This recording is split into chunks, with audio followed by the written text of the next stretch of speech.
Lillahi wa kafa, thumma salatu wa salamu ala rasulihil Mustafa wa ba'd. Бірнеше күннен кейін қасиетті болған, берекелі болған Рамазан айына аяқ басамыз. Кезінде апаларымыздың, аталарымыздың Рамазан айына қалай дайындалып, Рамазан айын қалай ынтызарлықпен, аса бір қуанышпен күткендігін көріп өскен қазақ халқы да бүгінгі күнде өте бір қуанышпен, ерекше көңіл күймен күтіп жүргендігінің куәсі болып жатырмыз. Тіпті пайғамбарымыз саллаллаху алейхи уассаламның хадистерін жаттап, тіпті осы Рамазан жайлы, Рамазанның үкімдері жайлы әртүрлі, әр алуан сұрақтар қойып, біздерге де хабарласып жатқан халықтың қарасы мол екенін көрген кезде көзің қуанады екен. Иә, Рамазан айының кіріп келуімен қуану, бұл пайғамбар саллаллаху алейхи уассаламнан қалған сүннет. Пайғамбарымыз саллаллаху алейхи уассалам Рамазан айы кіріп келген кезде «Қад жаакум шахру Рамадан» сендерге Рамазан айы келді, шахрун мубарак, берекелі ай келді. Ифтарадаллаху алейкум сияма, Алла тағала ол айда сендерге ораза ұстауды парыз етті. Юфтаху фихи абуабул джанна, ол айда жәннат есіктері ашылады. ويغلق فيه أبواب الجحيم, ол айда жаханнам есіктері жабылады. وتغل فيه الشياطين, және де шайтандар кісенделеді. فيه ليلة خير من ألف شهر, ол айда сондай бір түн бар, ол түн 1000 айдан да абзалырақ. من حرم خيرها فقد حرم, кім-дегім ол түннің жақсылығынан қорғалса, немесе бүкіл Рамазан айының жақсылығынан қорғалса, ол толықтай жақсылықтардан қорғалған болады деп пайғамбарымыз саллаллаху алейхи уассаламның өзі Рамазан айы кіріп келген кезде сахабаларды үгіттеп, сахабаларды жігерлендіріп, сахабаларды мынау айдың қандай ұлы ай екендігін түсіндірумен сахабаларға қарсы алатын болған. Ағайындар, Рамазан айы келіп жатыр. Бізде пайғамбарымыз саллаллаху алейхи уассаламның жолына ерген халде осы Рамазан айына қалай дайындықпен барамыз? Сол жайлы бір-екі ауыз сөз айтқымыз келеді. Неге? Өйткені көпшілігіміз осы уақытқа шейін қанша Рамазандарды өткіздік. Рамазанды кіріп келіп жатқан кезде бір ерекше ынтызарлықпен, ерекше шадманмен күттік те, Рамазан өткен кезде өзіміз ойлағандай құлшылық ибадаттар жасай алмай қаламыз. Рамазан келген кезде өзіміз ниеттенгендей, өзіміз жоспарлағандай қылып өткізе алмай қаламыз. Сөйтеміз де Рамазан өткеннен кейін ойланып тұрамыз. Неге мен Рамазанды ойдағыдай өткізе алмадым? Неге мен Рамазанда құлшылық ибадаттар жасай алмадым? Неге мен Рамазанда жоспарларымды атқара алмадым деп өз-өзімізден есеп алып, өз-өзімізді жей бастаймыз. Ағайындар, Рамазанды ойдағыдай өткізгіңіз келсе, осы сабақты соңына шейін тыңдап шығыңыз. Ең біріншісі айтайық. Ең біріншісі тәубе жасау керек. Ең біріншісі Алла тағала Құран-ы Кәрімде айтады: «Ватубу илаллахи жамиан айюхал муъминун лааллакум туфлихун» дейді. Яғни, ей мүміндер, ей мұсылмандар, барлықтарың Алла тағалаға тәубе етіңдер, сонда құтыласыңдар дейді. Яғни құтыласыңдар дегенде неден құтыласыңдар десек, осы дүниедегі ауыр қиыншылықтардан, жаман өмірден, бақытсыздықтардан құтылса адам баласы, ана дүниеде тозақтан құтылады. Ағайындар, тозақтан құтылу, мәңгі бақи жанатын тозақтан құтылу, шынайы құтылу емес пе? Ағайындар, пайғамбарымыз саллаллаху алейхи уассалам бір күнде 100 ретке дейін Алла тағалаға жарылқау тілеп, Алла тағаладан тәубе ететін болған. Оның сөзі қандай білесіздер ме? Оңай: астағфируллаху ва атубу илейх. Міне болды, бітті. Астағфируллах, бітті. Бұдан асқа ешқандай сөз жоқ. Астағфируллах ва атубу илейх. Болды. Бұдан басқа ешқандай сөз жоқ. Осыны айтасыз, сіз Алла тағалаға истиғфар айтып жатсыз. Алла тағаладан жарылқау тілеп жатсыз. Және де Алла тағалаға тәубе етіп жатсыз. Енді бір адам сұрауы мүмкін: не үшін біз тәубе қыла береміз? Не себепті біз тәубе қылуымыз керек деп? Ағайындар, күнде біз қаншадан қанша күнә жұмыстар жасаймыз. Мәселен, жай ғана мынау телесериалдарды алайық. Телесериалдың ішіндегі ислам шариғатында харам етілген, мәселен, бөгде әйелдерге қарау, әйелдердің әурет жерлеріне қарау, яки болмаса әйелдер қауымы болсын, мәселен, сол жерде істелініп жатқан харам істерге қарау, сол сияқты нәрселердің барлығын біз күнделікті атқарамыз. Не болмаса біздің жүрегіміздегі риягерлік, яки болмаса тәкаппарлық, қандай да бір дерттер болады. Не болмаса аузымыздан шығатын боғауыз балағат сөз болуы мүмкін. Әркім өзінің күнәсін өзі біледі. Қандай да бір үлкенді кішілі күнә жасап жатқан болуы мүмкін. Ең құрғанда біздер мынау сотшымызды ашып алып, әлеуметтік жерлерде фейсбугі бар ма еді, жаңағы твиттері бар ма еді, телеграм бар ма еді, отырамыз да сағаттап уақытымызды жұмсап жатамыз. Ол сағаттап уақытымызды босқа шашқанның өзі үлкен күнә. Сағаттап уақытымызды босқа шашқанның өзі үлкен күнә. Неге? Өйткені ертең ол жайлы Алла тағаланың құзырында сұраламыз. Пайғамбар саллаллаху алейхи уассалам ертең қияметте уақыттың қадірі жайлы сұралатындығы жайлы хадистерде айтып өтілген. Демек біз осы нәрселердің барлығын есімізге алып, я Раббым Алла, күнәларымды кешір. Я Раббым Алла, сен қалағандай пенде бола алмай жатқан болсам, я Раббым Алла, жүрегіме тәкаппарлық келген болса, деп тұрып соларға жарылғау тілейік. Не болмаса қандай да бір күнәлар істеп қойған болсақ, сол күнәларға жарылғау тілейік. Яғни өзімізді тәубе етуге үйретіп жүрейік, ағайындар. Екінші, Рамазан айы кірерден алдын екінші істеуіміз тиіс болған нәрсе бұл дұға жасау.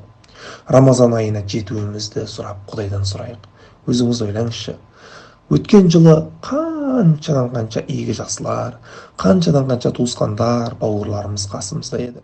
Олар осы Рамазанға жетеміз, осы Рамазанда сіздермен бірге, сіздермен біз сияқты Рамазан айына кіріп тұрып, оразамызды ұстаймыз деп не деп еді. Олар ойлаған жоқ, бұл Рамазанға жетпестен өмірден өтіп кетеміз деп ойлаған жоқ. Біз де беймәлім, мына 5-6 күн немесе 10 күннен кейін өмірден өтіп кетеміз ба? Рамазанға жете алмай қаламыз ба? Беймәлім. Сондықтан да кім Муалла ибн Фадл деген ілгері өткен ізгі ғалым айтады. Ілгері өткен ізгілер дейді, Рамазан айы келерден 6 ай қалған кезде, я Раббым Алла, Рамазан айын аман есен жеткіз деп дұға қылатын болған дейді. Рамазан айы өткеннен кейін 6 ай бойы, я Раббым Алла, жасаған құлшылық ғибадаттарымды қабыл ет деп дұға жасайтын болған дейді. Яхья ибн Аби Кәсир деген ғалым кісі айтады. Кезінде ізгілердің жасайтын дұғалары, я Раббым Алла, Рамазан айына мені аман есен жеткіз, және де Рамазан айын маған аман есен өткізуімді нәсіп ет, және де оны менен қабылдаған халде, сен разы болатын амалдармен өткізген халде менен қабылдап ал деп дұға жасайтын болған. Сондықтан да ағайындар, әрбір мұсылман адам Рамазан айына аман есен жетейін. Рамазан айын Алла тағала қалағандай өткізейін. Рамазан айында ешқандай қате кемшіліктерсіз, Рамазан айында пайғамбар саллаллаху алейхи уассалам көрсетіп бергендей өткізейін деп тұрып дұға жасау керек. Үшінші бұл Рамазан айына дайындалатын үшінші бір нәрсеміз жалқаулықты және ертеңге қалдыруды. Еріншектің ертең бітпейді дейді ғой. Еріншектікті, жалқаулықты ертеңге қалдыруды тастауымыз керек. Сондықтан да ағайындар, мәселен, ертең істеймін, арғы күні істеймін, одан кейін істеймін деген уақыттан да, деген сөзден де жаман нәрсе жоқ. Сондықтан да пайғамбар саллаллаху алейхи уассалам Алла тағалаға былай дұға жасайтын болған. Аллахумма инни аузу бика минал хамми вал хасан. Я Раббым Алла, сенен қайғы қасіреттен пана тілеймін. Ва аузу бика минал аджзи вал касал. Я Раббым Алла, және сенен әлсіздіктен, жалқаулықтан пана тілеймін деген. Әлсіздіктен, жалқаулықтан пана тілеуіміз керек. Одан түбегейлі құтылуымыз керек. Өйткені біз егер Алла субханаху ва тағала разы болатындай өмір кешіп, ертең қияметте жүзіміз жарық болсын десе, ертең қияметте Алла тағаланың құзырында жүзіміз жанып тұрып, Аллах субханаху ва тағаланың алдында жәннет бақшаларына кіріп, Алланың разылығына кенелгіміз келсе, біздер ізгі амал істеуіміз керек. Ал ізгі амал істеу үшін жалқаулық түбегейлі тәрк етуіміз керек. Алла тағала Құран-ы Кәрімде айтады: "Фаман кана ярджу лиқаа раббихи фальяъмал амалан салиха ва ла юшрик би'ибадати раббихи ахада" дейді. Кімде-кім Раббысына жарық жүзбен жолыққысы келсе, ол адам мына дүниеде ізгі амал істесін дейді. Және де Раббысына ешкімді серік қоспасын құлшылық ғибадаттарында дейді. Қараңызшы ағайындар. Егер де сіз ертең қияметте Алла тағаланың құзырында жүзім жарық болсын десеңіз, міндетті түрде осындай жалқаулықтардан, осындай жаман әдеттерден арылуыңыз керек ағайындар. Сондықтан да кейін айта кететін нәрсе, көпшілік адамдар айтады, тырысып жатырмын, жалқаулықтан тырысып жатырмын. Ұстаз, айтыңызшы, жалқаулықтан қалай құтыламын деп айтып жатады. Оларға айтатыным, ла хаула ва ла қувата илля биллах деген сөзді көп айтыңыз да, тұрыңыз да істеп кетіңіз. Намаз уақыты келді ме, орныңыздан тұрыңыз да намаз бастап кетіңіз. Ораза тұтты ма, орныңыздан тұрыңыз да ораза бастап кетіңіз. Жалқаулықты тастаңыз, батыр болыңыз. Рамазаннан алдын істеуіміз керек болған төртінші дайындығымыз бұл құлшылық ғибадаттар арқылы дайындалу. Мысалы, адам баласы қандай да бір іске аз-аздан дайындалады. Солай емес пе? Атам қазақ айтады, мұсылман болу әсте-әсте деп. Яғни аз-аздан жай-жайлап дайындалады. Бірден келіп қалып, бірден істеп кету ол адамның нәпсіне, адамның анау сабырына қиын болуы мүмкін. Сол үшін, мәселен, Рамазан айында істелінетін құлшылық ғибадаттарды Рамазан айы кірерден бұрын сіз істеп жүретін болсаңыз, онда сіз Рамазанда ол құлшылықтарды өте көркем түрде істейсіз, ешқандай қиыншылықтарсыз істейсіз. Енді Рамазан айында істелінетін кейбір құлшылықтарды айта өтейін. Біз, иншалла, сол Рамазан айына жеткенше сол құлшылықтарды істеп жүрсек. Біріншісі ораза тұту. Ағайындар, қазіргі уақыттарда мәселен күн ыстыққа қарап келе жатыр. Нәпсімізге қиын болуы мүмкін. Судан тыйылу, тамақтан тыйылу кішкене адамға қиын болуы мүмкін. Сол үшін қазірден бастап сол оразаға дайындалып, жаңағы оразамызды ұстап, қазірден бастап өзімізді дайындап жүретін болсақ, онда Рамазан айына кірген кезде оны оңай тұтамыз да. Рамазан айына кіргенде оңай тұтамыз. Мәселен ретінде айтайық, Пайғамбарымыз саллаллаху алейхи ва саллям Рамазан айынан алдыңғы Шабан айында, қазіргі ай Шабан айы ғой, Шабан айында ең көп ораза ұстайтын болған, ең көп ораза ұстайтын болған. Тіпті сахабалар, мәселен, сахабалардың ішінен Усама ибн Зайд деген радиаллаху анху келіп тұрып, Пайғамбарымыз саллаллаху алейхи ва саллям, я Расулаллах, лам арака тасуму шахран мин аш-шухури ма тасуму мин Шабан дейді. Яғни, уа Алланың елшісі, сіз Шабан айында ораза ұстағандай өзге айларда толықтай ораза ұстап, көп ораза ұстап жатқандығыңызды көрмеймін дейді. Яғни Рамазан айында толықтай ұсталынады, дұрыс па? 30 күн толықтай ұсталынады. Қалған 11 айдың ішінде ең көп оразаны ол Шабан айында ұстайсыз. Оның сыры неде деп сұрайды. Сонда Пайғамбар саллаллаху алейхи ва саллям, «Зака шахрун яғфулун насу анху байна Раджабин ва Рамадан» дегенде. Яғни ол сондай ай, көпшілік адамдар Ережеп айы мен Рамазан айының ортасында қапы қалдырып қоятын айлар. وَهُوَ شَهْرٌ تُرْفَعُ فِيهِ الْأَعْمَالُ إِلَى رَبِّ الْعَالَمِينَ. Ол айда пенделердің амалдары әлемдердің Раббысы Алла тағалаға көтеріледі. فَأُحِبُّ أَنْ يُرْفَعَ عَمَلِي وَأَنَا صَائِمٌ. Менің амалдарым мен ораза болған күйі көтерілгенін жақсы көремін деген. Қараңызшы. Яғни Рамазан айынан алдыңғы айда Пайғамбар саллаллаху алейхи ва саллям өзге 10 айда ұстамаған көп оразаны Рамазан айынан алдыңғы айда ұстайтын болған. Тіпті сол жайлы Пайғамбар саллаллаху алейхи ва саллямның жан жары Айша радиаллаху анха Бухари риуаят еткен хадисте айтады: «Лам якунин набию саллаллаху алейхи ва саллям ясуму шахран аксара мин Шабан» дейді. Яғни Пайғамбарымыз саллаллаху алейхи ва саллям ешбір айда Шабан айынан да көп ораза ұстамайтын болған дейді. Қараңызшы. Шабан айы бұл Рамазан айынан алдыңғы ай. Не үшін осының барлығы? Осының барлығы Рамазан айына аса бір дайындықпен келу үшін. Көпшілігімізде өткен айлардан қалған, Рамазан айынан қалған мәселен нелеріміз болуы мүмкін, не еді? Қарыздарымыз болуы мүмкін. Сол қарыздарды өтейтін ең жақсы уақыт қазіргі уақыт. Егер сіз қазіргі уақытта мәселен қарыздарыңызды өтеп алатын болсаңыз, ертең Рамазан айы кірген кезде сіз ешқандай қиналмайсыз. Рамазан айын емін-еркін, қиналмастан ұстап кетесіз, әрі қарыздарыңыздан құтылған боласыз. Кейінгісі Құран оқу. ағайындар. Анас ибн Малик радиаллаху анху айтады, атақты сахаба. Кезінде момын мұсылмандар Шабан айы кіріп келсе, яғни Рамазан айынан алдыңғы қазір біз өмір сүріп жатқан ай, мұсхафтарын, яғни Құран кітаптарын алып Құран оқитын еді дейді. Сөйтіп Құран оқитын еді дейді. Сөйтіп мал мүліктерінің зекетін шығаратын еді дейді. Неге? Жоқ-жоқалар, міскіндер, жетім жесірлер Рамазан айына қамданып алсын, азықтарын сатып алсын деп осылай дайындалатын еді дейді. Немесе басқа бір ғалым айтқан екен, Шабан шахрул құрра, Шабан айы, яғни Рамазан айынан алдыңғы бір ай, бұл Құран оқушылардың айы. Кімде-кім Шабан айында өзін Құран оқуға дайындамайтын болса, Құранды аз-аздан болса да өз-өзін үйретпейтін болса, ол Рамазан айы кірген кезде де ол айда Құран оқи алмайды дейді.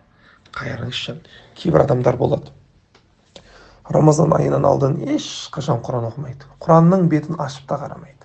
Сөйтеді Рамазан айы кіріп келген кезде мен Рамазан айының ішінде 2 рет, 3 рет Құранды басынан аяғына шейін бітіріп тастаймын деп бекініп алады.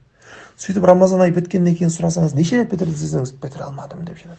Неге ол? Не себеп десе, Рамазан айынан алдыңғы Шабан айында Құран оқып өзін үйретпегендігі де. Құран оқып адам өзін аз-аздан болса да, мәселен күнде жарты сағат уақытыңызды, 1 сағат уақытыңызды, ең кемінде 20 минут уақытыңызды Құран оқуға, өзіңізді Құран оқытуға үйрендіріп қоятын болсаңыз, қандай керемет болады. Әсіресе мынау арабшадан Құран оқуды білмейтін бауырларымызға, әпке қарындастарымызға өте үлкен мүмкіншілік. Интернет желісін ашып қарасаңыз, интернет желісінде қаншадан қанша марафондар бар. Өзіміздің жаңағы сенімді адамдар өткізіп жатқан Құран оқу үйрететін марафондар бар. Солардан Құранды үйреніп алыңыз. Қазір не болса, немесе мешіттерге барса, егер мешіттер үйретіп жатқан болса, енді пандемиялық жағдайды білмейміз қалай болып жатқан. Әр мешіт әртүрлі ғой. Егер үйрететін болса, үйреніп алыңыз. Үйреніп алыңыз да Құранды өзіңіз оқитын деңгейге шығыңыз ағайындар. Сонда осы Құран оқу арқылы Рамазан айында өзіңіздің иманыңызды күшейтесіз. Құранды Алла тағала бұлай сипаттаған: Я айюханнас, қад жаакум мауиза. Ей иман келтірген, ей адамдар, бұл Құран сендерге уағыз насихат ретінде келді. Кімнен? Мир раббикум. Раббыларыңнан келген уағыз насихат болып келді. Ва шифаун лима фис судур. Және көкіректеріңдегі дерттеріңнің шипасы. Ва худа ва рахматал лил муслимин. Ва рахматул лил муслимин. Және тура жол, және мүмін мұсылмандар үшін рахмет деді. Яғни Құранда уағыз насихатта, шипада, тура жолда, және мейірімде барлығы жинақталған екенді. Енді біз сондай бүкіл әлемдердің Раббысы Алла тағаланың сөзі болған Құран-ы кәрімді оқымайтын болсақ, Құран-ы кәрімді Рамазан айында оқымайтын болсақ, біздерге нендей өкініш емес пе ағайындар? Және кейінгі өзімізді үйрететін 3-ші ісіміз, Рамазан айында көп істелінетін іс болғандықтан соны алдын ала істеп жүруіміз керек болған 3-ші ісіміз, бұл түнде тұрып намаз оқу. Түнде тұрыңыз. Сөйтіңіз де 2 бас болса да намаз оқып қойыңыз. 2 бас болса да намаз оқып қойыңыз. Неге? Өйткені ертең Рамазан айы келеді. Рамазан айында тарауих намаздары бар. Енді эпидемиялық жағдайға байланысты мешіттерде оқылмауы мүмкін. Мешіттерде оқытылмаса, үйімізде оқимыз. Үйімізде оқыған кезде, мәселен, соған дайын болып, соны шын ықыласымызбен қиналмастан өтеп шығу үшін қазірден өзіңізді түнде тұрып, 2 бас болса да, 4 бас болса да намаз оқып, Алла тағалаға жалынып, жалбарынып: Я Раббым Алла, Рамазан айын жеңіл етші. Я Раббым Алла, Рамазан айындағы тарауих намаздарын маған жеңіл етші деп дұға жасауымыз керек.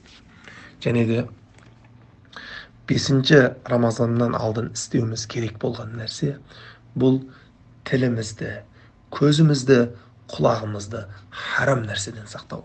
Тілімізді әртүрлі ғайбат, өтірік, боқтау, боғауыздан қазірден тыйып жүрейік. Құлағымызды әртүрлі сондай боқтау, боғауыз, ғайбат сөздер естуден тыйып жүрейік.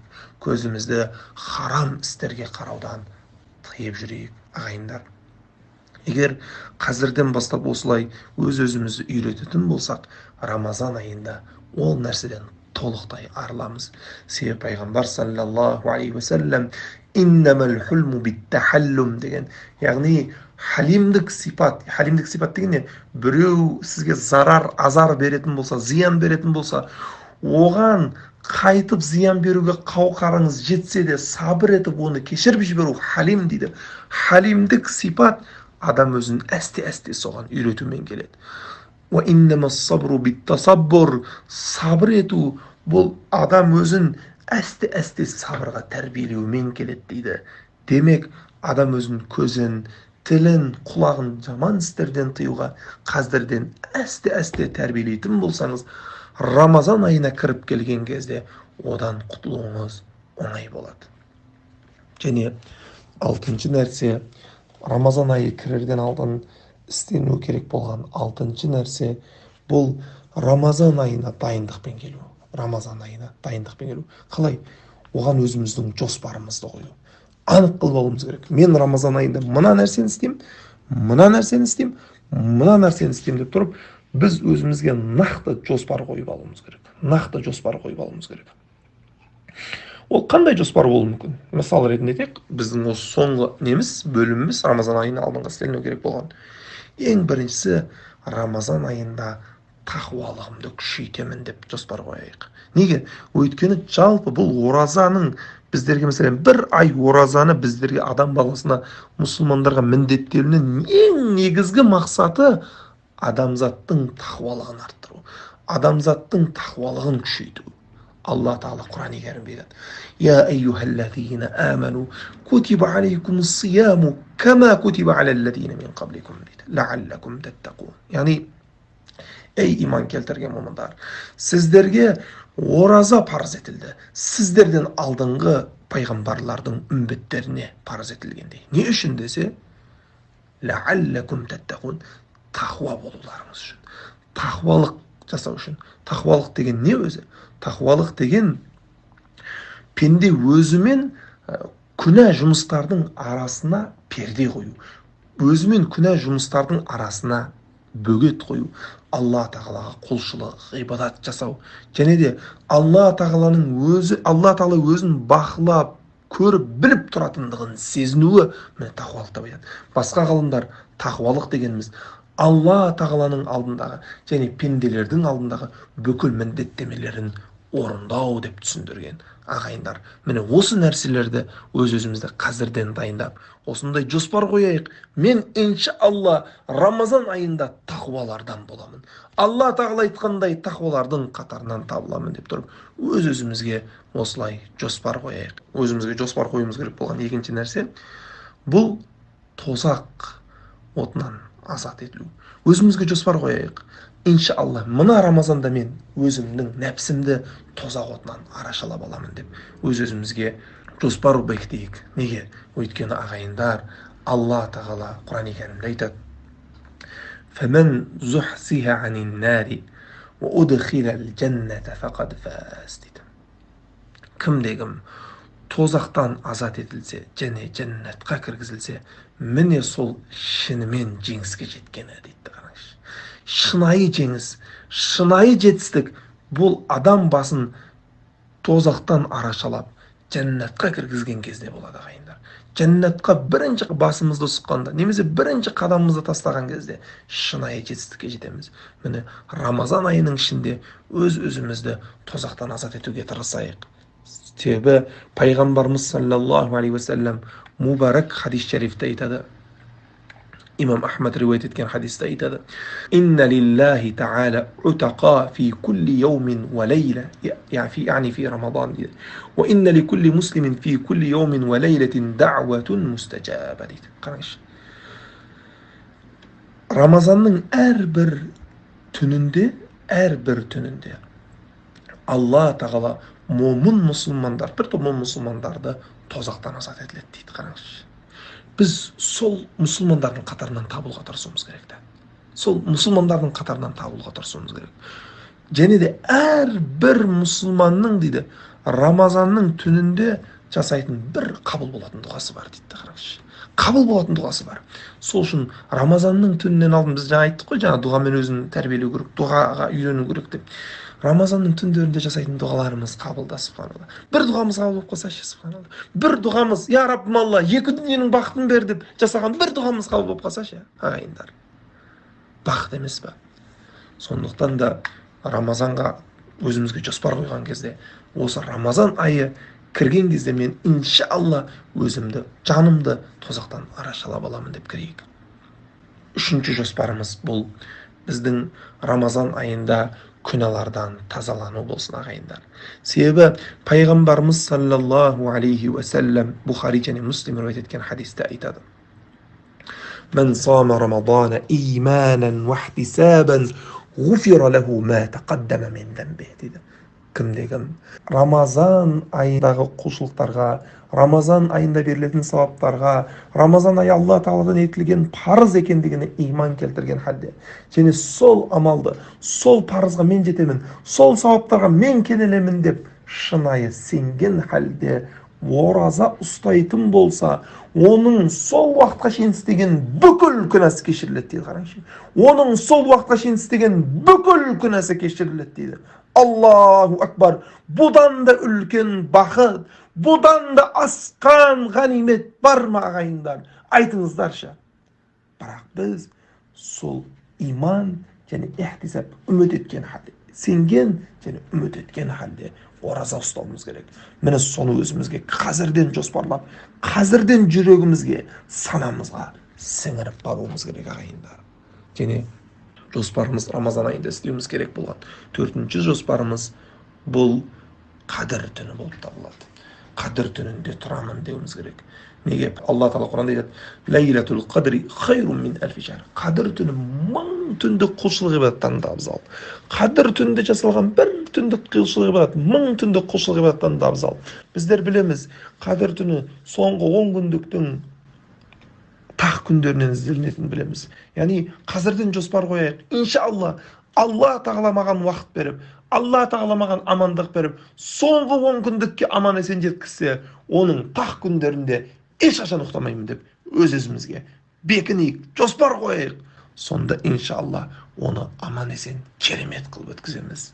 Ағайындарым, Алла Тағала келіп жатқан Рамазанға баршамызды аман есен жеткізсін. Ол Рамазанды біздерге жеңілетіп, біз оны Алла Тағала біздерге бұйырғандай қадірін біліп өткізуді нәсіп етсін, және біздердің барлық жасаған құлшылық ғибадаттарымызды қабыл етсін. Ассаламу алейкум ва рахматуллах.